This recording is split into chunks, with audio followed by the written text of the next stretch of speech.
नमस्कार, मी चिन्मय जगताप. आपण बघत आहात जळगाव लाईव्ह. खरं म्हणजे सगळ्यांनाच उद्योग करायची किंवा काही ना काही रोजगार निर्माण करायची किंवा रोजगार करण्याची एक हौस म्हणू शकतो किंवा इच्छा असते. मात्र ही संधी प्रत्येकाला मिळतेच का? तर नाही. ह्याबद्दल बोलायला आपल्यासोबत आहेत लघु उद्योग भारतीचे राष्ट्रीय उपाध्यक्ष रवींद्र सोनावणे साहेब. आपण साहेबांशी बोलतोय आणि चर्चा करतोय की नक्की ही संघटना काम कसं करते रोजगारासाठी, उद्योगासाठी, काय सांग? लघु उद्योग भारतीची स्थापना 1994 साली झाली. हेतू असा होता की देशभर लघुउद्योजक आहेत, लघुउद्योजकांच्या स्थानिक संघटना पण आहेत,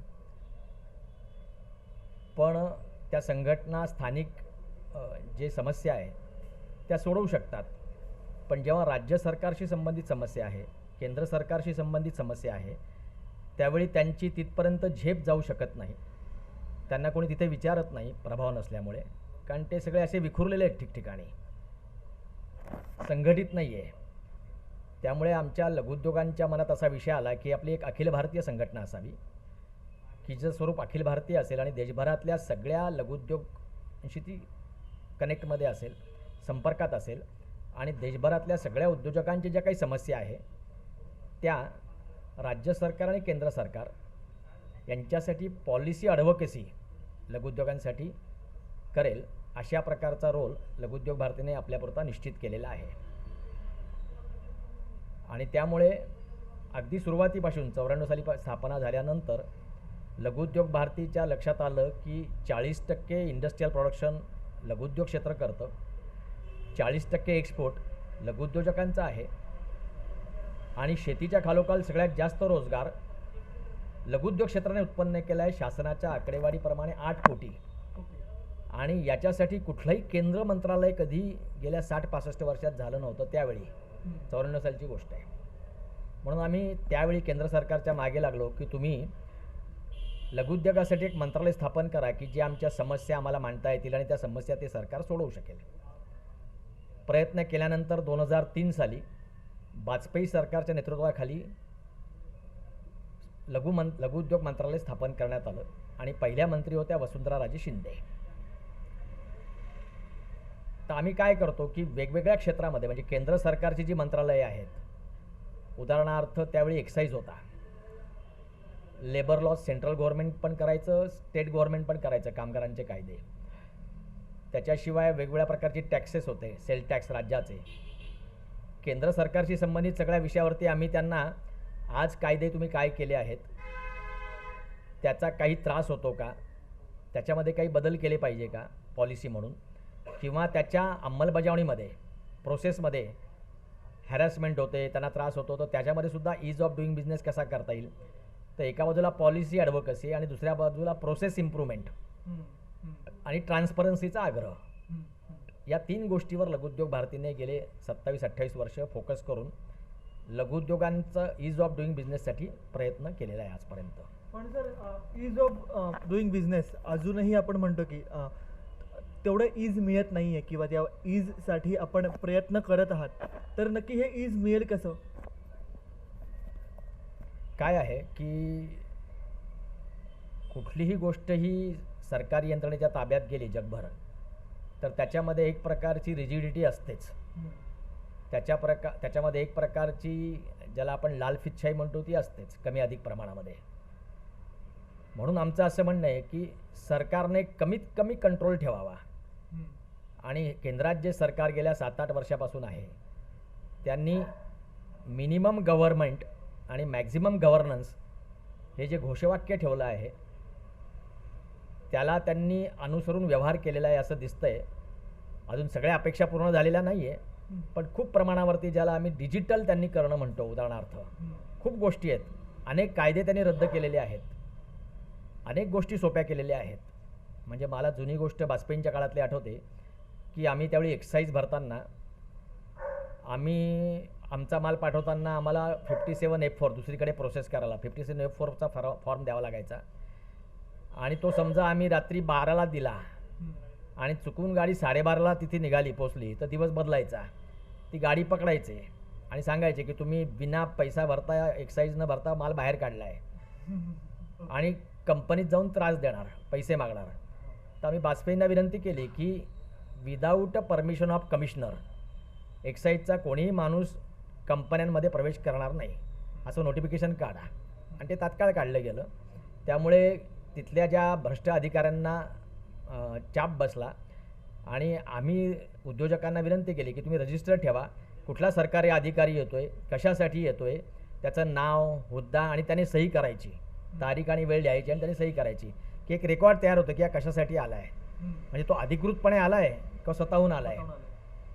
त्यामुळे बऱ्याच प्रमाणे भ्रष्टाचाराला आणि लघुउद्योगांना जो त्रास व्हायचा अधिकाऱ्यांचा तो कमी झाला. तर एक छोटंसं उदाहरण सांगितलं, अशी खूप उदाहरणं सांगता येतील की लघुउद्योग भारतीने ज्यासाठी प्रयत्न केले. मुख्य म्हणजे एक मंत्रालय स्थापन केलं. CGTMSE नावाची स्कीम आहे जी मनमोहन सिंग सरकारपासून चालू झाली की जो पहिल्या जनरेशनचा अंतरप्रिनर असतो, जेव्हा तो धंदा सुरू करतो त्यात कर्ज कोणी देत नाही आणि कर्ज देणार असेल तर बँक म्हणजे तारणडे. तर तो तरुण असतो, त्याला काही आईवडिलांचंच घर असतं. आईवडील म्हणतात अरे तू आम्हाला म्हातारपणी रस्त्यावर कशाला आणतो, घर गेलं तू नाही धंदा चालला तर आम्हाला रस्त्यावर येऊ.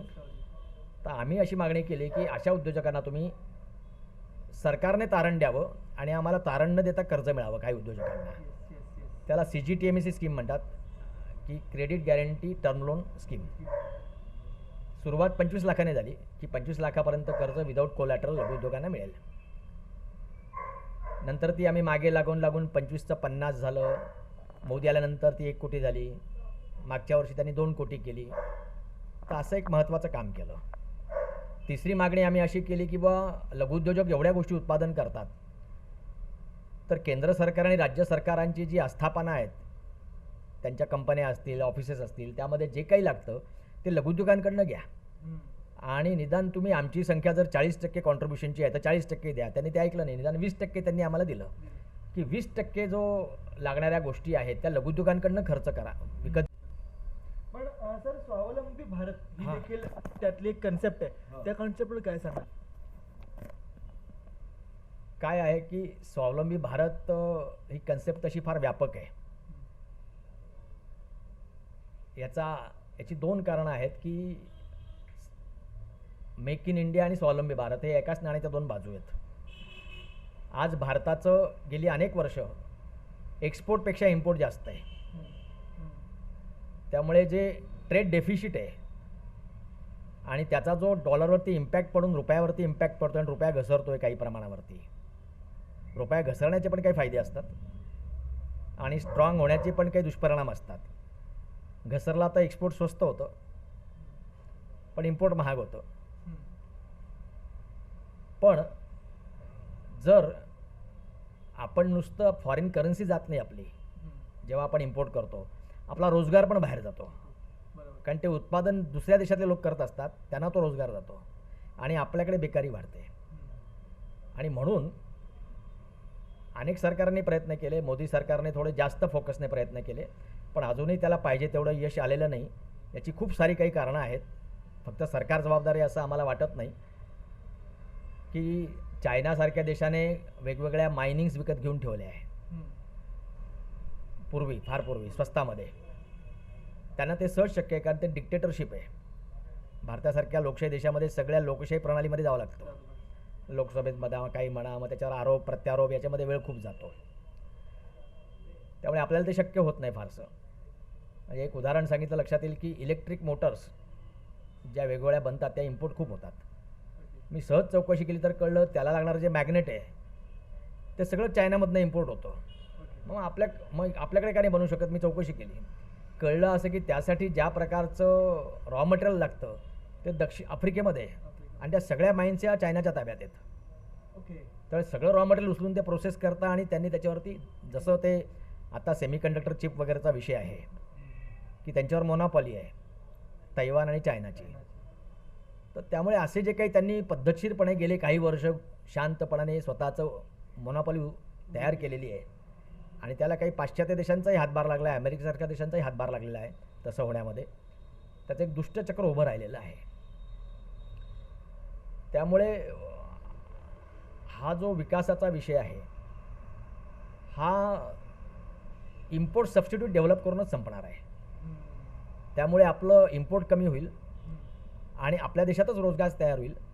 त्यासाठी लघुउद्योग भारतीने उत्पाद समूह तयार केलेले आहे 2019 साली आम्ही. मग इलेक्ट्रॉनिक, टेलिकम्युनिकेशन आणि कम्प्युटर या विषयाचं एक व्हर्टिकल तयार केलेलं आहे. फूड अँड बिव्हरेजचं एक व्हर्टिकल तयार केलेलं आहे. टेक्स्टाईल आणि गार्मेंटचं एक व्हर्टिकल तयार केलं आहे. इंजिनिअरिंगमधलं एक व्हर्टिकल तयार केलेलं आहे. त्याच्यानंतर फार्मा अँड केमिकलचं एक व्हर्टिकल तयार केलं आहे. त्याच्यामध्ये आम्ही अभ्यास करून की काय काय इम्पोर्ट होतं परदेशातनं आणि आपण या देशामध्ये काय काय बनवू शकतो अशा प्रकारचं इम्पोर्ट सबस्टिट्यूट डेव्हलप करणं सुरू झालेलं आहे.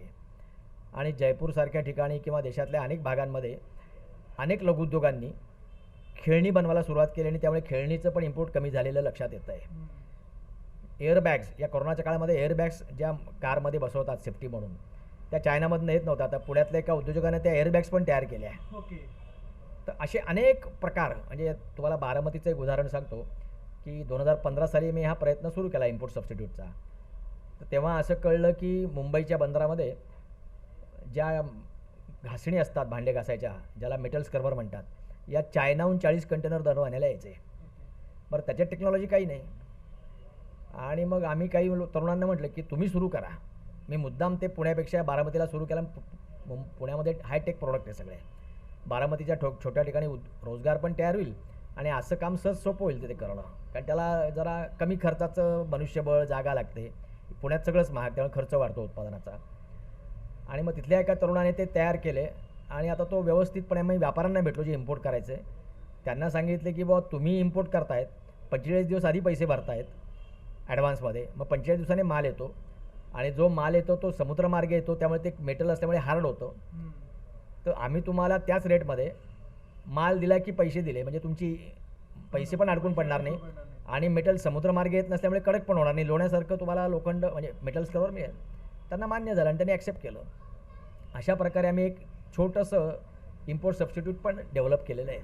अनेक क्षेत्रामध्ये याला वाव आहे आणि आमचा असा लघुउद्योग भारतीचा आग्रह आहे की जी मानसिकता ब्रिटिशांच्या काळापासून नोकरी करण्याची सुरू झालेली आहे, त्यांनी पद्धतशीरपणे निर्माण केली होती. राज्य करायचं म्हणून नोकर पाहिजे, ते स्थानिकच पाहिजे. तर ती शिक्षण पद्धती बदलण्याची आवश्यकता आहे सगळ्याच प्रकारची. मग ती इंजिनिअरिंगमधली असेल, मेडिकलमधली असेल, वेगवेगळ्या फील्डमधली असेल, तर ती बदलण्याची खूप मोठी आवश्यकता आहे. आणि रोजगार उत्पन्न करणारी, मी स्वतः व्यवसाय करणार आहे, माझ्या पायावर उभं राहणार आहे, मी नोकरीच्या मागे धावणार नाही, अशा प्रकारची मानसिकता बदलण्याची आवश्यकता शिक्षण पद्धतीतनं उत्पन्न होणं.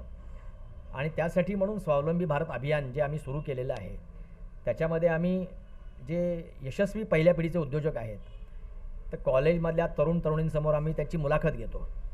तू व्यवसाय सुरू कसा केला, तुला अडचणी कशा आल्या, तू फायनान्स मॅनेजमेंट कशी करतो, तू प्रॉडक्ट डेव्हलपमेंट कसं करतो, तू मार्केटिंग कसं करतो, तुला निराशा आली का, तू यशस्वी कसा झाला, अपयश कसं आलं, या सगळ्याच्या मुलाखत घेऊन त्याची इन्स्पायरिंग स्टोरी तरुणांपुढे मांडली जाते.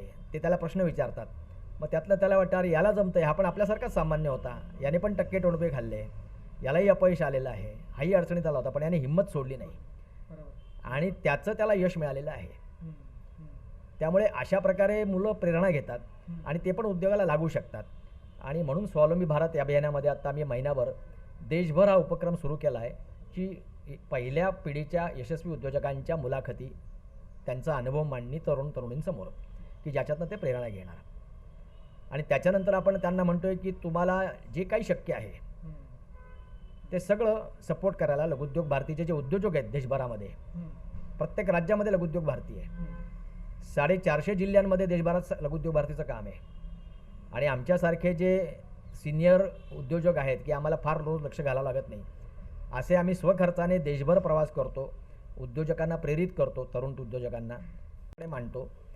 आणि याचा परिणाम म्हणून गेली अनेक वर्ष लघुउद्योग भारती केंद्र सरकारच्या 19 कमिटीजवरती आहे रिप्रेझेंटेशन. मग ती PFची कमिटी असेल, ESIची कमिटी असेल, पोल्युशनची कमिटी असेल, रिझर्व्ह बँकेची कमिटी असेल, अशा अनेक 19 कमिट्यांवरती लघुउद्योग भारती आपलं म्हणणं मांडत असतो. आता MSME मंत्रालय जे लघुउद्योग भारतीमुळे सुरू झाले आहे, micro small and medium enterprises, आता ज्याचे नारायण राणे हे कॅबिनेट मंत्री आहेत, त्या मंत्रालयाचा एक ॲडवायझरी बोर्ड असतो, MSME बोर्ड म्हणतात. त्याला देशभरातनं आम्ही 13 प्रतिनिधी पाठवलेले आहेत लघुउद्योग भारतीने, की सगळ्या देशभरातल्या समस्या ते तिथे मांडतात उद्योजकांच्या. आणि महाराष्ट्रातनं आपण 3 प्रतिनिधी पाठवले आणि त्यातले 2 औरंगाबादसारख्या मागासलेल्या जिल्ह्यातनं पाठवलेले आहेत, मराठवाड्यातनं. एक त्यातला शेड्यूल ट्राईबमधला आहे, दुष्यंत आठवले म्हणून, आणि एक रवींद्र वैद्य म्हणून तिथले एक लघुउद्योजक आहेत की जे बजाज ऑटोला सप्लाय करतात आणि सिमेंटसारख्या L&T सारख्या कंपन्यांना इलेक्ट्रिकल कंट्रोल पॅनल सप्लाय करतात की जे मेट्रोला लागतात. सिमेन्स ही MNC आहे, पण त्याचं सगळं इथे बनतं, ते तिथे लावलं जातं. Okay okay okay.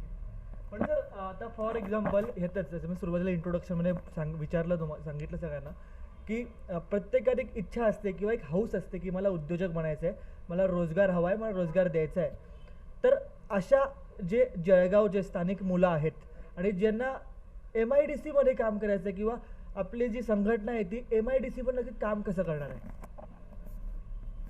खरं सांगायचं म्हणजे लघुउद्योग भारतीचा दृष्टिकोन एवढा छोटा नाही आहे की फक्त MIDCचा विचार करते.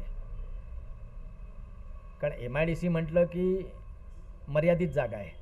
आत्ता आहे त्या उद्योजकांना जागा पुरत नसते तर दुसरी जागा मिळत नाही, कारण MIDCने नवीन जागा अक्वायर केलेली नाही आहे.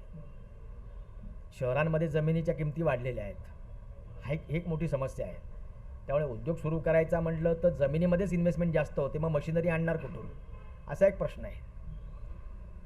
त्यामुळे आमची मागणी आहे की नुसता MIDC नाही, जिथे जिथे शक्य आहे आणि जे पोल्युशन करणारे उद्योग नाही आहे त्यांना कुठेही उद्योग करायला परवानगी द्यावी, ज्याचा रहिवाशांना त्रास होणार नाही. हे जे बंधन घातलेलं आहे, म्हणजे जिथे त्या उद्योगामध्ये आवाज होतो, काही छोटंसं पोल्युशन होतं धुराचं वगैरे, तर त्या इंडस्ट्री कुठेही जिथे फ्री लँड असेल तिथे करायला त्याला परवानगी द्यावी. आत्ता आमच्या प्रयत्नाने एवढं झालं आहे 5 वर्षापूर्वी फडणवीस मुख्यमंत्री असताना की त्यांनी एवढं काढलं आहे GR की बुवा जे शेतकऱ्यांची मुलं असतील त्यांना जर व्यवसाय सुरू करायचा असेल तर त्यांना येण्याची परवानगीची तशी गरज नाही. म्हणजे त्यांनी नुसता अर्ज करून टाकायचा, त्यांना डीम मिळाले नाही उत्तर आलं त्यांनी सुरू करावा व्यवसाय, त्याला कोणी ऑब्जेक्शन घेणार नाही. असं शेतकऱ्यांपुरतं झालं आहे. पण याच्यामध्ये खूप मोठी आवश्यकता आहे. पण जमीन म्हटली की पूर्वपरंपरेने याच्यामध्ये फार लोकांना रस असतो, त्यामुळे त्याचे एक वेस्टेड इंटरेस्ट असलेली लॉबी तयार होते सगळ्या क्षेत्रामध्ये. राजकारणी असो, नोकरशहा असो किंवा समाजातले रिअल इस्टेटचे काम करणारे असो, हे तिघांचं ते आवडती गोष्ट असते. त्यामुळे तो एक समस्या आपल्यापुरते आणि ती जळगावला सुद्धा आहे असं मला वाटतं. त्यामुळे आमचं असं म्हणणं आहे की अगदी जे छोटे उद्योग आहेत, जसं पुण्या मुंबईसारख्या ठिकाणी फ्लॅटेड बिल्डिंग बांधल्या गेल्या आहेत की ज्याला 500-600 स्क्वेअर फूट जागा लागते उद्योगाला, तर त्याला फ्लॅटेड बिल्डिंगमध्ये, उंच बिल्डिंगमध्ये म्हणजे कमी जागेवरती इमारत बांधून तिथे जास्तीत जास्त उद्योजकांना, आमच्याकडे 300 उद्योजक असतील एवढ्या अशा फ्लॅटेड बिल्डिंग आहे पुण्या मुंबईमध्ये. तर असं काही करण्याची जळगावमध्ये आवश्यकता आहे आणि आम्हाला असं वाटलं की अशा छोट्या जागेमध्ये होऊ शकत आहेत, असे छोटे उद्योजक तिथे काम करू शकतील कमी जागेमध्ये आणि ही समस्या सुटू शकते. सर एक शेवटचा प्रश्न ह्याच्यावरनं की सध्या आपण बघतोय की देशात म्हणा बेरोजगारी एक मोठा प्रश्न आहे.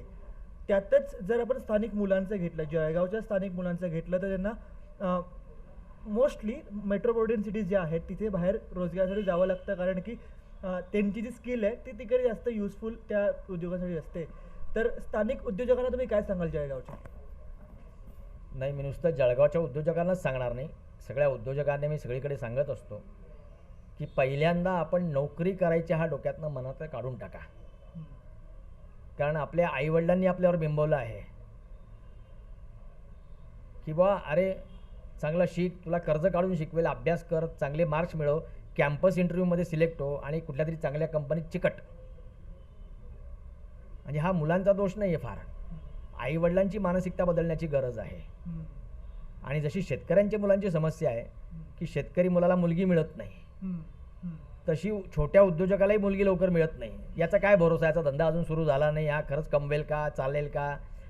तर त्यामुळे सुद्धा आईवडिलांना किंवा असं वाटतं की आपल्या मुलाचं लग्न होणार की नाही. तर ही जी मानसिकता आहे, या मानसिकता बदलण्याची गरज आहे. आणि म्हटलं पाहिजे अरे जे फारसे शिकलेले नाही असे JRD टाटा, जे फारसे शिकलेले नाही असा बिल क्लिंटन, आपला बिल गेट, फारसा शिकलेले नाही असे अझीम प्रेमजी, जे कोणी ग्रॅज्युएट नाही यामधले, स्टीव्ह जॉ ज्याने ॲपल काढलं आहे, कोणी ग्रॅज्युएट नाही. आईन्स्टाईन ज्याला इन्स्टिट्यूटमध्ये प्रवेश दिला नाही कारण तू ॲव्हरेज आहे, की जो जगातला सगळ्यात मोठा सायंटिस्ट झाला. त्यामुळे केवळ ज्याला डिग्रीची गुणवत्ता म्हणतो याच्या मागे न लागता 12वी झाल्यानंतर मी असं सल्ला आहे की तुम्ही व्यवसाय ठरवा की व्यवसाय करायचा आहे आणि व्यवसायाचा अनुभव करणाऱ्या जगाच्या शाळेत शिकायला जा. उद्योग असेल, व्यापार असेल, तिथे काम करा आणि तुम्ही तुमचं ध्येय नक्की करा की हे उत्पादन इथे विकलं जातं बरं का, याला डिमांड आहे, इथे मार्जिन चांगलं आहे, आपण हे करू. आणि मला एक आवर्जून सांगायचं आहे की मी स्वतः पहिल्या जनरेशनचा एंटरप्रिनर आहे. पुण्यामध्ये मी जी इंडस्ट्री सुरू केली ती अगदी छोट्या प्रमाणावर सुरू केली. मी बसने जायचो, चालत जायचो, नंतर अनेक गाड्या घेतल्या, कोट्यावधीचा बिझनेस केला, परदेशात बिझनेस केला, एक्सपोर्ट केलं. पण प्रयत्नचं सातत्य पाहिजे आणि जे ध्येय तुम्ही ठेवलं आहे ते कुठल्याही परिस्थितीत हारता कामा नये. तुम्हाला धंदा सुरू केल्या केल्या प्रॉफिट होणार नाही. पहिल्या दिवशी नाही, पहिल्या वर्षी पण होणार नाही, कदाचित दुसऱ्या वर्षी पण होणार नाही, कदाचित तिसऱ्या वर्षी पण होणार नाही. आम्ही त्याला 1000 डेज म्हणतो गमतीने. 1000 डेज प्रॉफिट होणार नाही, पण 1000 डेजपर्यंत तुम्ही तेवढा धीर ठेवला पाहिजे, पेशन्स ठेवला पाहिजे. कारण जेव्हा एखादं झाड आपण तोडायला घेतो किंवा एखादा खडक फोडायला घेतो, पहिल्या घावामध्ये कधी फुटत नाही. जेव्हा 100 घाव घालतो, 99 घाव घालतो, तेव्हा 100व्या घावाला फुटतो. हे जसं व्यावहारिक सत्य आहे तसं प्रत्येक गोष्टीमध्ये हे सत्य आहे की यश हे पहिल्यापासून सुरू होतं, पण त्याचा शेवटच्या प्रयत्नाने होतं. तो प्रयत्न सोडू नका. कदाचित असं होईल तुम्ही सोडलं आणि अरे त्या क्षणालाच तुम्हाला मिळणार होतं यश, तू का सोडलंस, असं होऊ शकतं. त्यामुळे 99 घाव घालेपर्यंत तुम्ही पेशन्स ठेवा. 100व्या घावाला ते तुटणार आहेच, हे लक्षात ठेवा. सगळ्या उद्योजकांचा अनुभव हाच आहे. आणि हिंमत हारू नका.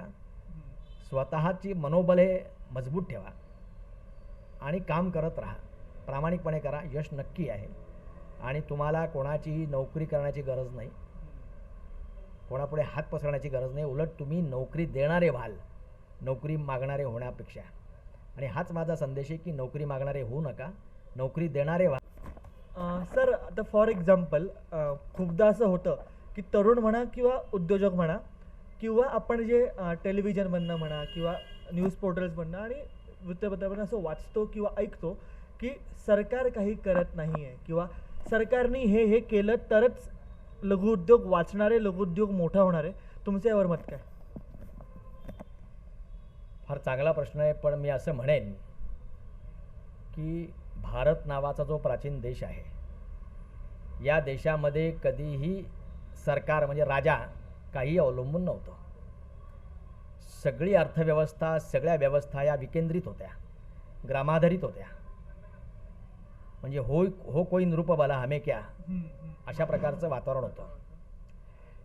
त्यामुळे हे जे केंद्रित व्यवस्था आलेल्या आहेत, सेंट्रलाइज, या एक तर अमानवीय असतात, भ्रष्टाचारी असतात आणि त्यांचा सामान्य माणसाशी कनेक्ट नसतो.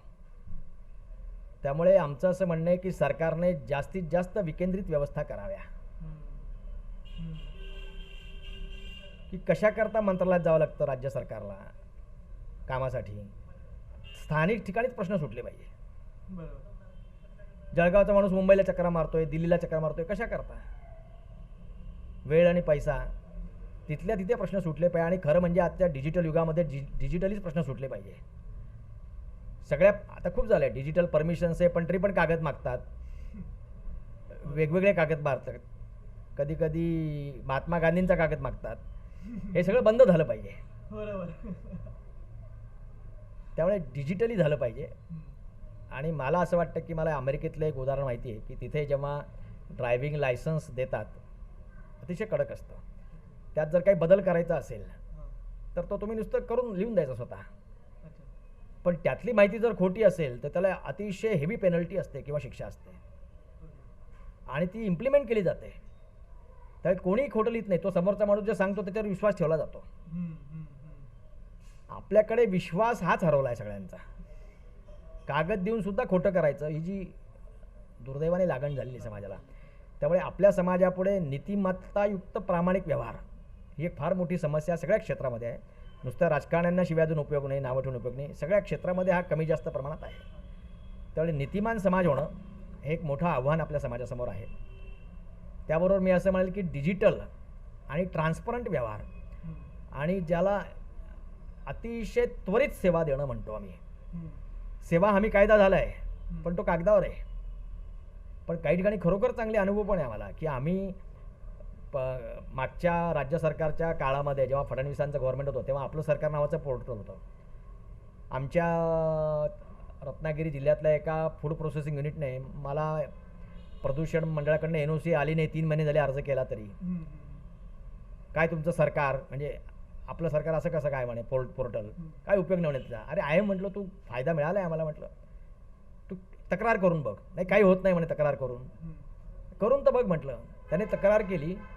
तिसऱ्या दिवशी त्याला बाय पोस्ट त्याची NOC आली. हे आमचा पुण्याचा एक उद्योजक आहे, नावही सांगतो मंदार लेले म्हणून, त्याची साताराला इंडस्ट्री आहे. त्याला हाय टेन्शन लाईन घ्यायची होती. हाय टेन्शन लाईन घ्यायची म्हटल्यानंतर इलेक्ट्रिसिटीची MSEBीने त्याला म्हटलं की रस्ता खणायची परवानगी MIDCकडनं आणा. म्हणजे आधी ॲप्लिकेशन केलं MSEBीला हाय टेन्शन लाईन द्या म्हणून. ते म्हणाले MIDCकडनं रस्ता खणण्याची परवानगी आणा. त्याने MIDCला ॲप्लिकेशन केलं. महिना झाला, 1.5 महिना झाले, 2 महिने झाले, 3 महिने झाले, परवानगी काही आली नाही. तो मला म्हणाला अहो काय हे सरकार आहे म्हणे, काही काम करत नाही, काही नाही. त्याला काही घाई नव्हती पण घेऊन ठेवायचं होतं. पण मी त्याला सहज म्हटलं त्याच्या ऑफिसमध्ये बसल्या बसल्या, अरे तू आपलं सरकारला कंप्लेंट टाक ना म्हटलं की तू अर्ज कधी केला आणि इतके दिवस झाले अजून झालं नाही, काही होत नाही म्हणे, पण मग करून बघ म्हटलं. त्याने केलं. मी त्याच्या ऑफिसमधनं गेलो, तोही त्या दिवशी काम करून घरी गेला असेल, तोही विसरून गेला, मी विसरून गेलो. दुसऱ्या दिवशी तो 11 वाजता ऑफिसला आला. ऑफिसला आल्यावर तो बघतो तो फोन आला, सर MSEBीमधनं बोलतोय. सर तुम्ही का तक्रार केली म्हणे आपलं सरकारला. अहो तुम्हाला देतो ना म्हणे कनेक्शन. तो म्हणे मला MIDCची परमिशन मिळाली नाही म्हणे अजून रस्ता खणण्याची. नको नको म्हणे, तुम्हाला वरून देतो ना म्हणे. बरं का. नाही म्हणे मला नियमाने पाहिजे म्हणे, तुम्ही खणून घेणार ना, खणून देणार. ठेवून दिला फोन. ते होत नाही तर 15 मिनिटांनी MIDCतनं फोन, साहेब तुमची परवानगी तयार आहे रस्ता खणण्याची, घेऊन जा. म्हणजे आपलं सरकार नावाचं पोर्टल हे इतकं इफेक्टिव्ह होतं. पण सगळ्यांना 100% अनुभव मिळाला असं मी म्हणणार नाही, पण अनेकांना पण अनुभव मिळाला. तर माझं असं म्हणणं आहे की अशा प्रकारचं जे राज्य सरकार केंद्र सरकारने जे पोर्टल चालवत आहे ते इफिशियंटली चालवतं तर लालफितशाही करप्शन याला बराच आळा बसून लघुउद्योगांचे प्रश्न सुकर होऊ शकतात. त्यामुळे डिजिटल गोष्टींचा आग्रह आणि त्याचं मॉनिटरिंग जर राज्य सरकार केंद्र सरकार स्थानिक सरकारांनी केलं तर त्याचा फायदा लघुउद्योजकांना होऊ शकतो. पण यासाठी सगळ्यांनी प्रामाणिक असलं पाहिजे, ही प्रिकंडिशन आहे. नाही तर आपण सगळे मिळून खाऊ असं व्हायला नको. सगळे तयार झालेले तरुणमधनं. खरं म्हणजे जसं सरांनी आपल्याला सांगितलं, प्रत्येकाला एक खूप मोलाचा सल्ला मिळाला की नोकरी करू नका, स्वतःचा व्यवसाय करा. कारण की नोकरी देणारे होण्यामध्ये जी मजा आहे किंवा जे सुख आहे ते नोकरी घेण्यात नाही आहे. तुम्हाला हा व्हिडिओ नक्की आवडला असेल. बघत राहा जळगाव लाईव्ह.